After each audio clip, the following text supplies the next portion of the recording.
Well, given that it is three past the hour, I'll get started here. So as I mentioned a little bit before, and you all know me, but I'm Jackson Gaspari, Director of Member Services, and I'll be covering some slides that have to do with upcoming opportunities for engagement, which was the focus of the scheduled office hours, and then we can get into some other topics that were brought up. So on the screen now, I have the draft agenda for the April 30th annual meeting. That's going to be held in Concord at the Grapponi Conference Center. The slides will be posted as a PDF, and there's a link within them. We're also going to distribute that by email that will allow people to register. So I would encourage you all to take advantage of that and please register to attend. I think there's going to be a lot of great content, which we'll go over in a minute. But there's also a QR code on the screen, which Nick Gosling helped produce. So I tested it earlier, should be working, but you can feel free to use that now as well. In terms of a agenda, we'll have sort of standard registration and coffee. This is more of a business meeting, but there's going to be some opening remarks from the chair. We have one proposed bylaws amendment. I'm going to get into that content a little bit later on. And then some interesting presentations by TEA, who's doing our independent risk audit that occurs every couple of years. And then there will be a presentation and Q&A with the firm that's conducted the 2025 financial audit. So some finance information will be presented. Then there's the elections. So we'll talk about the elections and some looking ahead remarks from the executive director. And then things will roll into the annual board meeting. Of course, all members are certainly encouraged to attend that meeting as well, where some of the main business will be, election of the executive committee, committee appointments, are really the main focus of that. So this is just a reminder, and some of this content was shared during the fall meeting.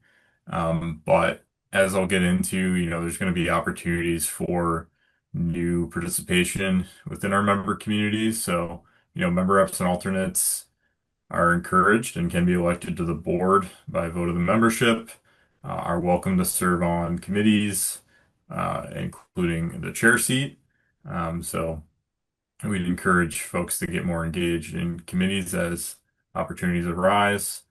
And, in terms of things that we think they really should be doing for the organization, certainly voting in membership meetings is very important and ensuring that their community is being kept in the loop regarding important updates. And we try to do our best to get those out via email mostly.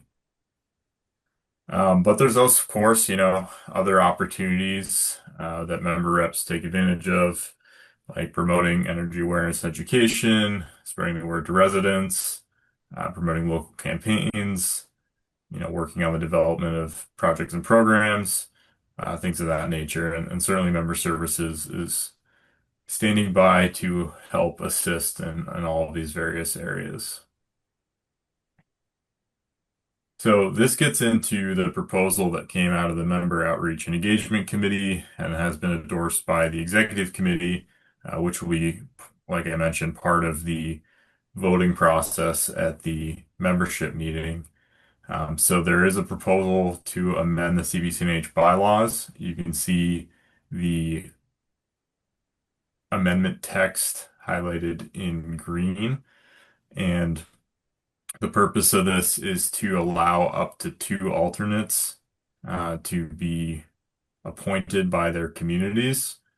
And there is just some additional language that dictates, the chair basically can designate which alternate will cast the member's vote if the primary representative is absent and both alternates are present.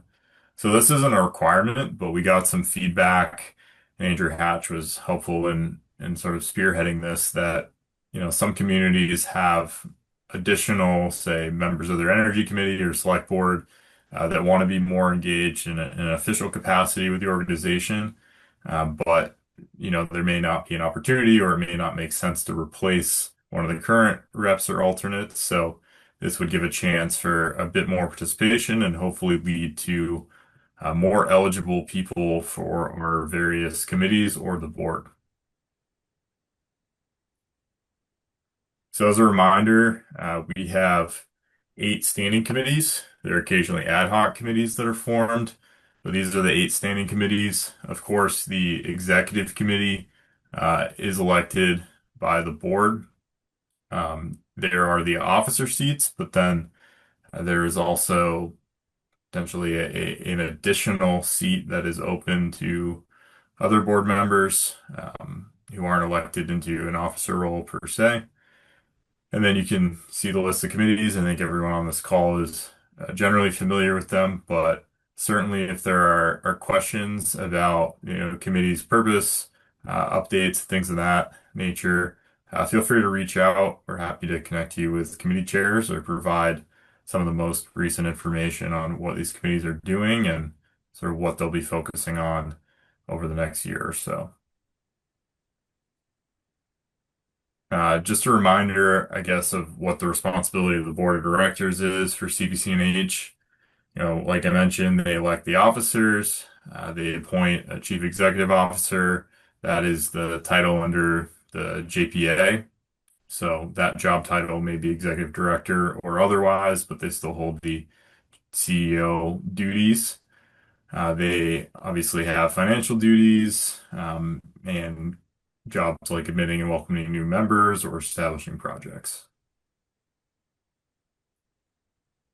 So we are putting out a call for board candidates, and I would love for people on this call to spread the word. The board voted just yesterday to allow for 7 seats to be filled. This will keep the maximum board count up to 20 directors total. So we currently have actually 4 board seats with no candidates that have come forward. There is a self-nomination survey. You can see the link and the QR code are available for that. So I would highly encourage some folks that are really engaged, maybe a couple people that are on this call right now, to maybe consider putting their names in to serve on our board of directors. We're, as you all know, a member-driven organization, and the input and the governance from our members is critical to the coalition's success. And we would love to work with some new faces on the board. So please get in touch if you have any questions about that, and we'd be happy to answer any questions.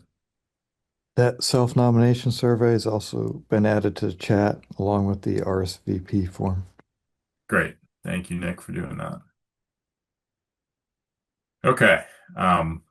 Another thing I'll mention is, for people interested in participating in the board or for current board members, there is a board guidebook that's been developed by the governance committee. They've worked with Bobby Joe and Nick Gosling on getting this content integrated into our members portal area. So if you haven't had the opportunity to register and check that out, it's something that's going to be further built out over time, but it has this really nice board guidebook resource integrated into it now. And it's pretty simple to make an account. You just simply have to register with an email and a password, and Nick approves those. And like I said, we'll be adding more member resources as we continue to identify things that are going to be of interest as part of this members area. So that's really it for the scheduled portion of what I wanted to cover today on this topic. But certainly happy to answer any questions or have discussions about this. And I know there are some other things that folks want to talk about as well, so we can move into those too.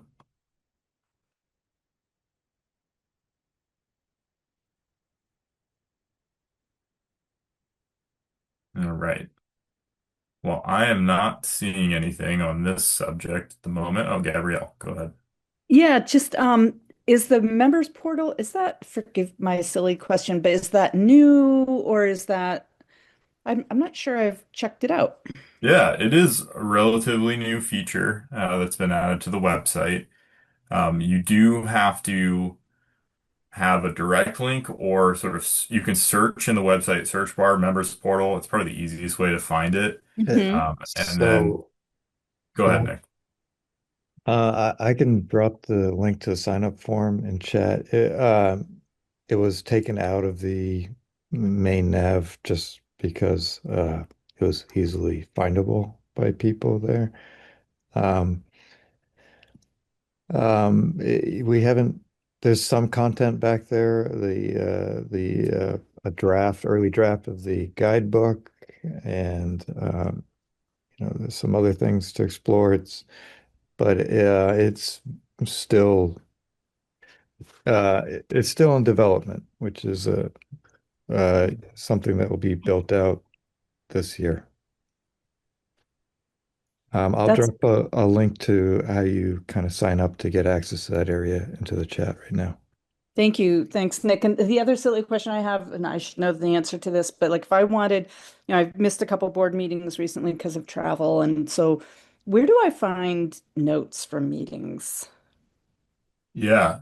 So the minutes for the meetings are available through our public sort of documents library. So we post minutes in there. And then you can find all the public materials for board meetings within like the meetings section of the website. And maybe Nick can drop some links in there. But we used to sort of integrate it all into the calendar. We now have sort of a running meetings list right below the public calendar that contains, quick join links and links to all the public materials. So you can find them in those two different places. And then we are looking at options for posting recordings of meetings to YouTube. So it's something that we're exploring as an option. So we record and post all these office hour sessions to YouTube right now. And we've had some discussion about doing the same for, at least board meetings and maybe other committee meetings as well.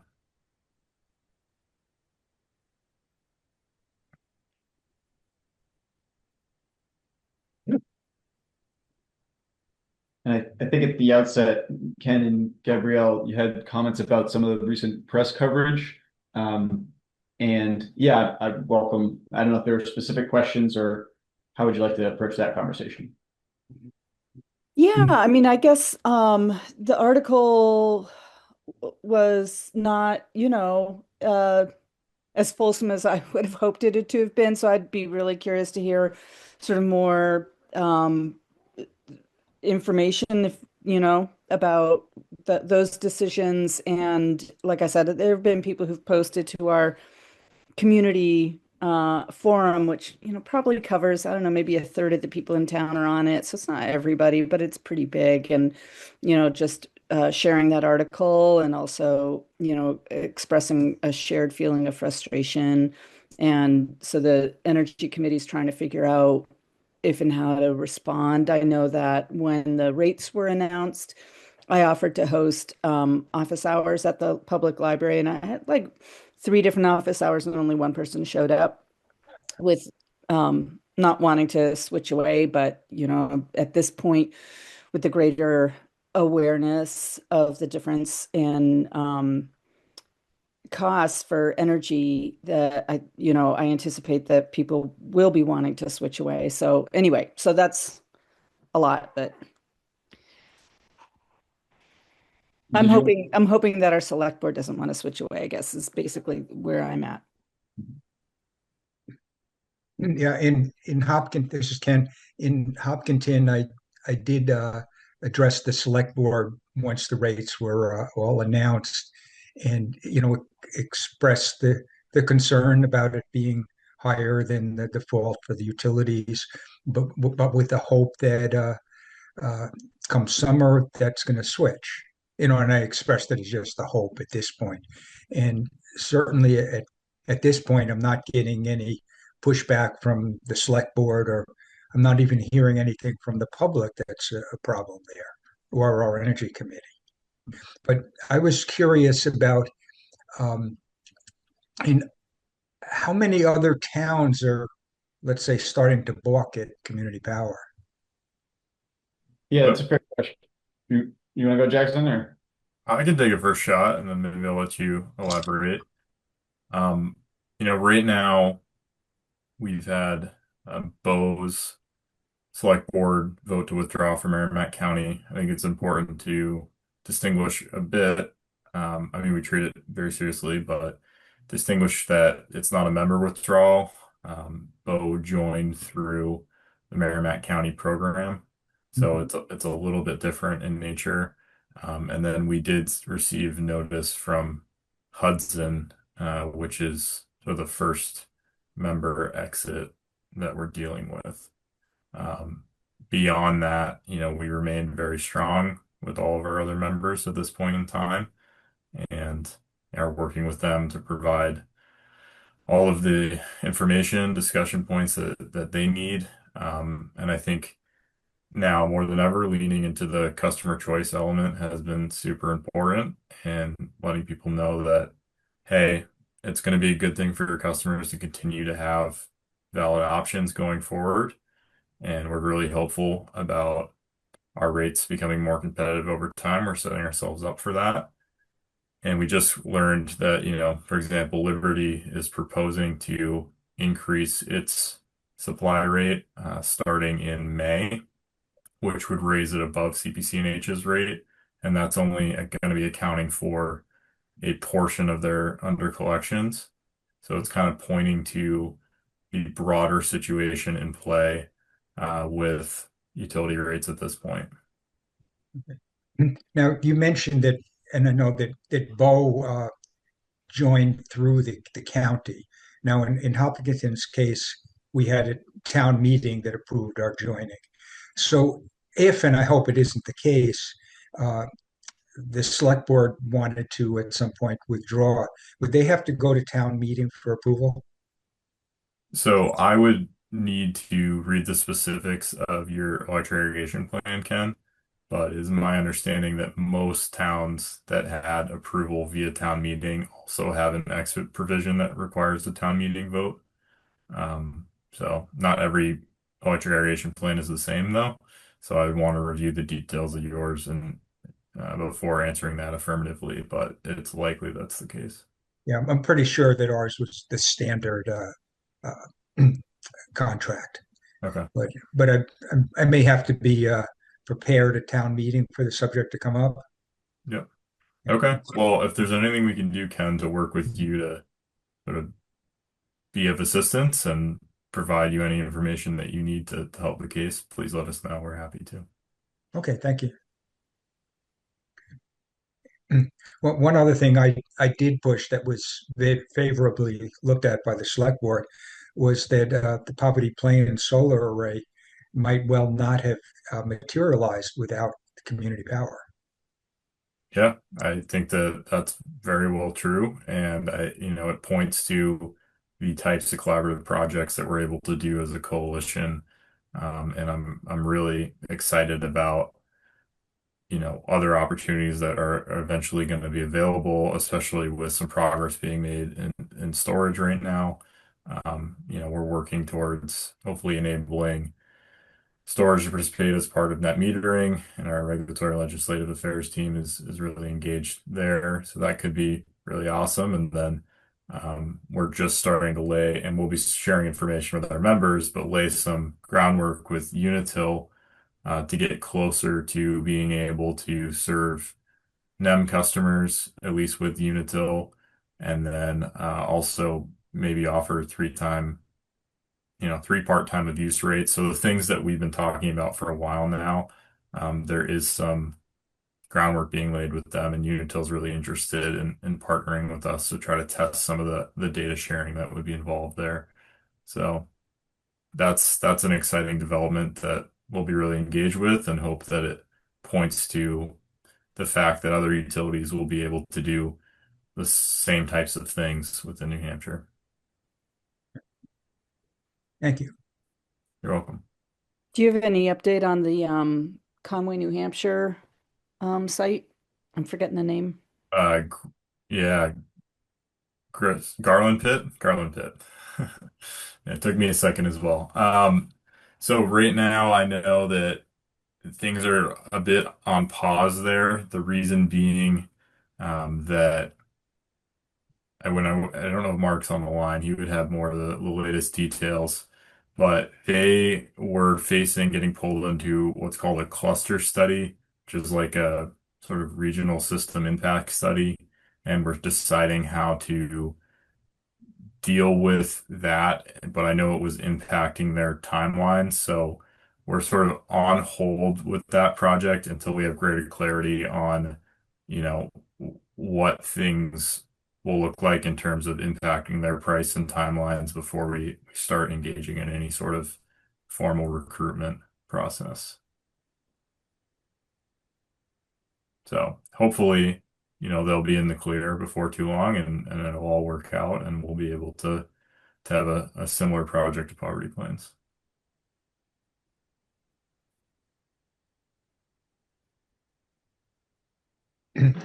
With what's happening to fossil fuel prices nationally and internationally, is the coalition basically protected through the end of this 6 month period, rate period?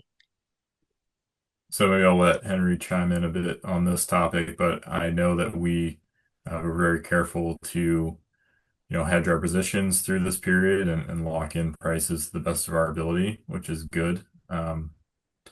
So I think we are insulating ourselves from the impacts on supply coming from, the situation in Iran and elsewhere. Yeah. Yeah, just agree. Our positions are hedged for the rest of this rate period. It's, the shoulder months might be a little under 100%, the peak summer months a little bit over. So it's not like exactly uniform, but we are well covered for the rate period. And as I understand it, for the utilities, they're only basically 50% covered, so that there's a great likelihood they're going to have major under collections for this period. Yeah, I would say it increases that likelihood. And maybe to elaborate a little more on this news from Liberty. So Liberty has proposed increasing its rates by 1 or 2 cents mid-cycle for this period. And that is to account for losses from last summer and prior.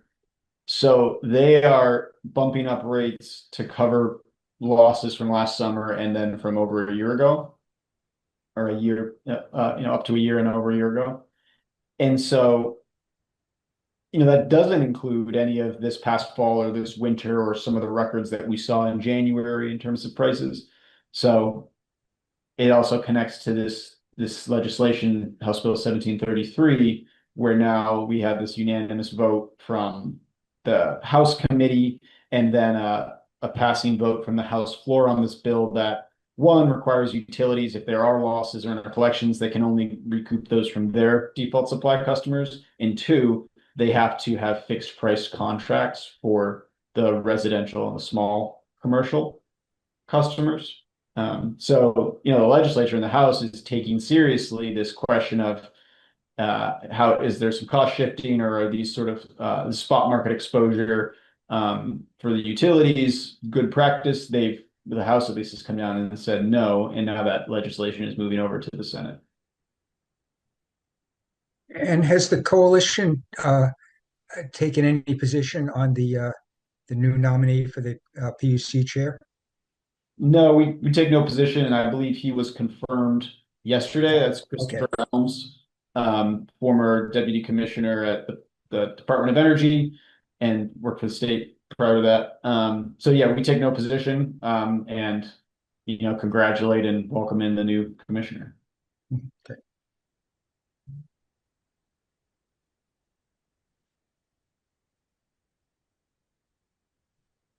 Oh, I guess at the risk of dominating the questions, I'm wondering, in other towns, does the Energy Committee have the authority on its own to take a position on legislation affecting rates or whatever, or do they have to go to the select board? I would say typically can, and every town is different, but I have seen energy committees make a recommendation for the select board to take a position on something or city council, um, but they themselves don't typically have the authority to speak on behalf of the community in that type of way. So yeah, but again, every place is different, so I can't speak universally about that, but that's just been my experience. Because when our energy committee asked the select board to take a position or on a specific item, it was consistent with what the municipal association was doing, so they decided not to take a position by themselves. So when we are looking for the coalition to take a position on legislation, uh, do we always check or try to work with the municipal association? Yeah, I see Todd has a hand up, so maybe I'll go to him in a second, but just to say that I know we're very much engaged with NHMA and do have coordination with them on, regarding positions on bills at times. And just to add to that a little bit, our positions on bills derive from a regulatory legislative affairs charter that is voted on by the membership collectively at a membership meeting. And then there are biennial or annual policy platforms that come out of our regulatory affairs committee. I believe the board may act on those. But we try to be really mindful about what is our charter and any kind of positions we would take, ensuring that it's something that really has broad membership wide appeal and support. Yeah, this is Todd Seligan. I just was going to respond to Ken's question. I think Jackson, you're exactly right about, each community deals with this issue independently or uniquely, whether their energy committee would weigh in on legislation or not. Um, in Durham, our energy committee, with the encouragement of our town council, has weighed in on many bills, and but there are some overarching issues where the Energy Committee will work, as Jackson noted, as in an advisory role to the council, looking to the council to take the major position of the town. So it's kind of varied, but our council hasn't wanted to get into the nitty-gritty on a lot of, these endless bills that make their way through the legislature. And the Energy Committee members follow them and are informed. And there's a council representative on our Energy Committee who brings that feedback back to the council. But like as an example with CPCNH, uh, we've been providing monthly updates to our Energy Committee. And this past Tuesday night, the Energy Committee took a vote to endorse continuing in Durham with our relationship with CPCNH. And ultimately, our town council, which is the governing and legislative body, would have the final say, but it's really not an issue on the council's plate right now. And the council knows the Energy Committee is looking at it and is following it closely. And we're actually in the process today of putting out some information to the community. I think, Jackson, you may have worked with Steve Holmgren in Durham to help us put some of it together, but we've got a great chart that shows the history of the energy pricing since the coalition came into existence. And we're just trying to educate the community. I think a winning or a persuasive argument is that, residents still have the opportunity to opt out. They can do that at any time. And by being part of it, we're giving residents that choice, but also the choice of greener energy if they want it.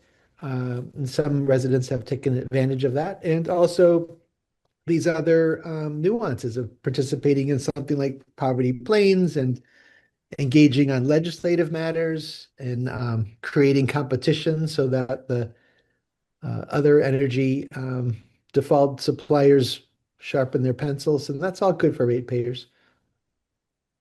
Yeah, Yeah, I very think well said. Great to yeah, hear that. if you're just chasing price, it's hard because residents have a hard time doing that. It's You got to know how to understand what a kilowatt hour is and how it translates into your particular bill. And if you can then, if the resident has the time and the energy to figure that out, then they need to go through the process of opting out. And then there's a month or two delay until that goes into effect. So it's you got to kind of pay attention if chasing price is what you want, but um, it's like I was thinking purchasing your oil. Do you want to prepay on a fixed rate?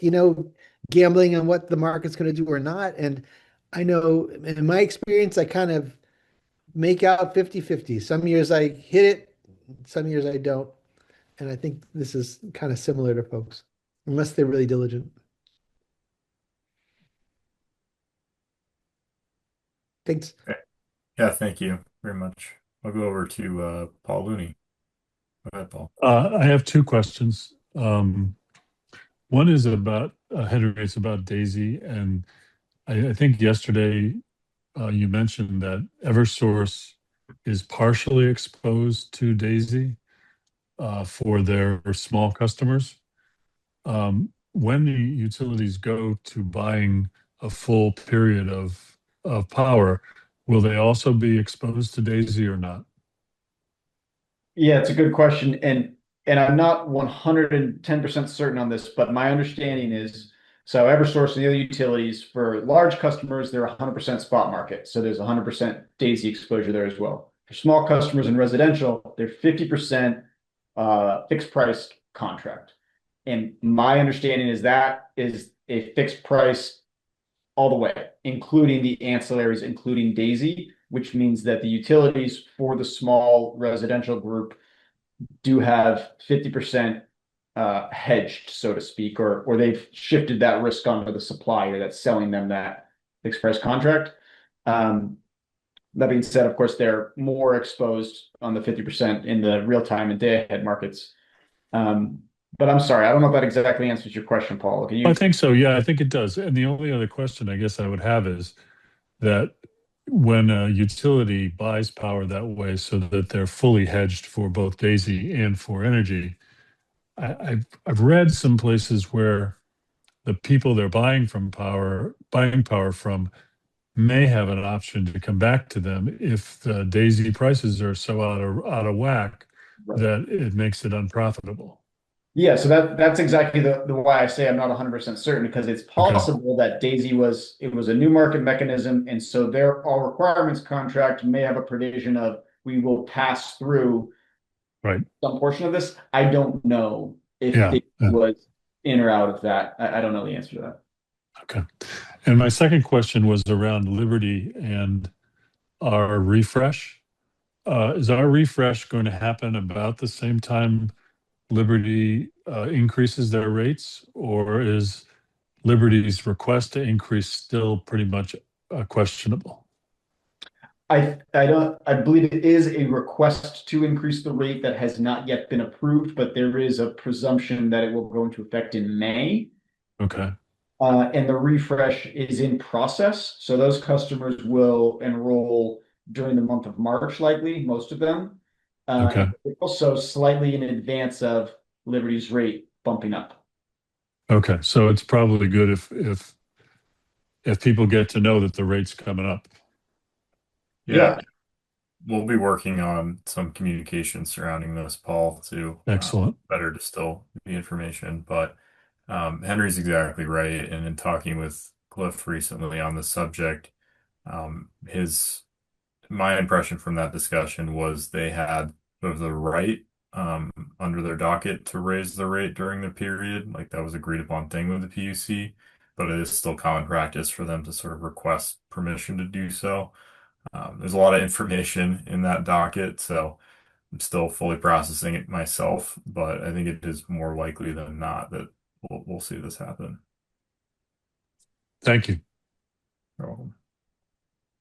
Go ahead, Gabrielle. Yeah, well, I was really interested, Todd, in what you had to say about what you've prepared to share with folks in Durham, and sort of wondering if you'd be willing to share that with Tamworth, and maybe there's parts of it that are generic enough that we might be able to recycle and use, or there's sort of bespoke analysis in there. Oh, you're on mute. Yes, if you want to put your email in the chat, I could forward it on to you and anybody else. So, could somebody just remind me what DAISY stands for? I'm sorry. Day Ahead Ancillary Services Initiative. Thank you. Thank you. Yeah, and we sort of joke that it's too nice sounding for what it is. Thank you. Yeah. That's great. One more point on Daisy. There's a ISO New England independent market monitor that like observes how new market, how the market is functioning, and there was a report on Daisy from that entity. And you read through it, and essentially what it says is it added $900 million in cost over 11-month period to the whole ISO New England market. So it's just it is a very large cost impact market wide that all suppliers have experienced.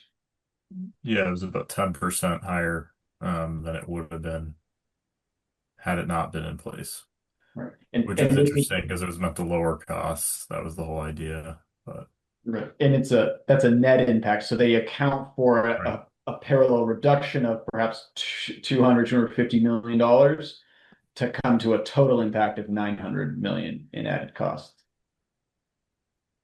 And that the cost for Daisy is that they're really paying people to be ready to produce power, even if they don't, right? Yes, but they're paying for the sort of reliability of those generators during grid stress events, like Yeah. like the winter storm firm.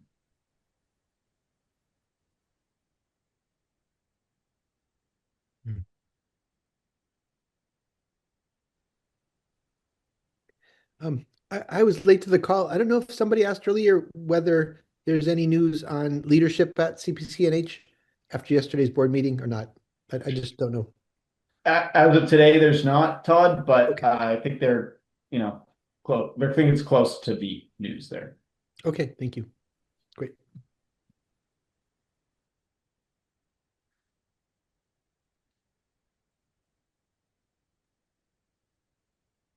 Yeah, it's been a really good discussion. So thanks for everyone's participation. I'm happy to shift to other topics or is there any other questions, take comments.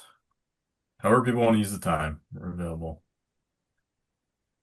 When do you think Poverty Plain will be up and running? Yeah, great question. So the last we heard from Encore, it's looking like no later than mid-June, likely in early June. So that's where things stand right now. And we will be sending an update out about that in the near future. And we're also working with them on a sort of energize power up event and trying to get stakeholders and member communities and lots of other people to attend and really celebrate that project. So stay tuned. So we have our wastewater plant kilowatt hours with Freedom Energy right now, and Yep. we let them know once Poverty Plains is online, we're moving over to you. Right. When should we notify Freedom to cancel? Like what timeline wise? Yeah. How do I understand? Typically, their contracts that I've seen have been structured with a 30-day notice requirement. However, it might be best practice to give yourselves a little bit of buffer Yeah. from that. So, yeah, it's a good question, and we'll be talking to others about this. But yeah, you may want to start that conversation maybe next month, and we can give you a more firm date when we think things are going to be operational. Thank you. Is the Poverty Pines going to be taking advantage of IRA funds? Yes, I believe there are some IRA funds, but they have safe harbored those through, the fact that the project is almost complete at this point. Okay. Yeah, because we're getting nowhere with the IRS on getting money back from that for the town of Walpole. Yeah, I know it's been challenging. There was a big push for many communities to take advantage of energy efficiency conservation block grant funding through the federal government. And I've been working with a couple counties and a community in our network that have had problems getting reimbursements there, but we did finally recently make progress with the help of NHDOE to get some movement from USDOE on disbursement of those funds, which is good. If anyone else is having issues, hopefully not, you can let me know and we can see what we can do. We reached out to Jean Shaheen's office, and she's trying to get through to the IRS, but they basically don't have the staff. Yeah, and that's what I've heard through NHDOE is, so many people were sort of laid off in that environment. And there's huge reorgs happening at USDOE that sort of delayed a lot of the disbursements. Go ahead, Gabrielle. Yeah, I was just curious if there's been any, like what if there's been any shift in the opt-out rate that you guys have detected over the last couple of months.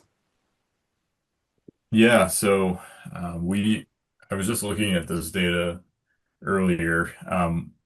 Similar to when we announced rates last time in August, there is this sort of spike of activity that happens right around a rate announcement and carries into the next month where opt-outs are Yeah. more elevated than normal. And then things kind of cool off and people move on to other things. And we see sort of lower customer activity in that way for the remainder of the period. So we're tracking it right now, but the vast majority of our sort of customer attrition is still a result of people moving and starting new service and things like that, what we call natural attrition. So that's Mm. why this refresh was important for the organization. And so no significant shift in terms of the most recent rate announcement and that sort of one to Not two in month cycle. comparison to last time, no. Okay, thank you. You're welcome.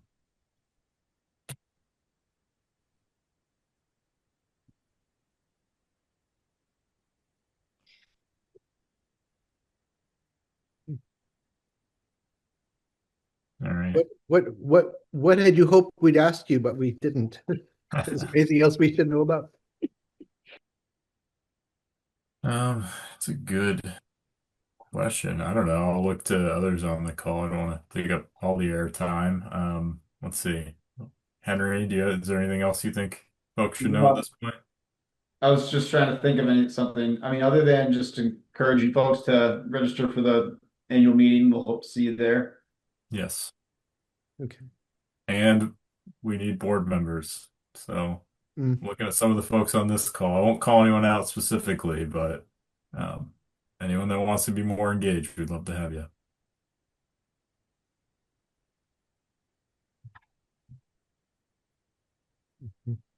I was worried about I think her name's Dory from Nashua. She looked like she was fighting a cold yesterday on the Zoom call, so I hope she's feeling okay. Hmm. Yes, hope so as well. I know there's been the colds are running rampant around New Hampshire right now. So.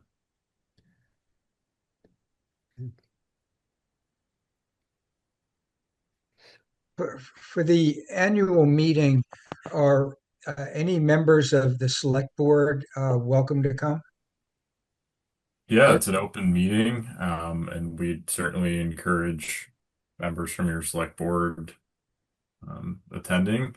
Just it would be great to have them also RSVP if possible, so that we can just get a head count for what to expect in terms of food and accommodations and things. And the same for the members of the Energy Committee? Yep. Okay, but Yeah, we definitely welcome that. I can try. Well, tell them there'll be free food for them, so that never hurts. For some. Yeah. And I also did want to follow up on, what Todd was, very generously sharing sort of their process in Durham about, keeping their select board or their council informed and whatnot, and a recent determination by their energy committee to decide to reaffirm the choice to stay with community power. And Tamworth Energy Committee, similarly, I think it was right after the rate announcement, also made the same decision because we were preparing to make a recommendation to the select board about whether or not to do the refresh. And so it came up in the context of that conversation. So we both recommended that we go ahead with the refresh and that we stay with community power. So just so it doesn't feel like all doom and gloom coming from Tamworth. Thank you for the positivity, and I really appreciate Tamworth's commitment there.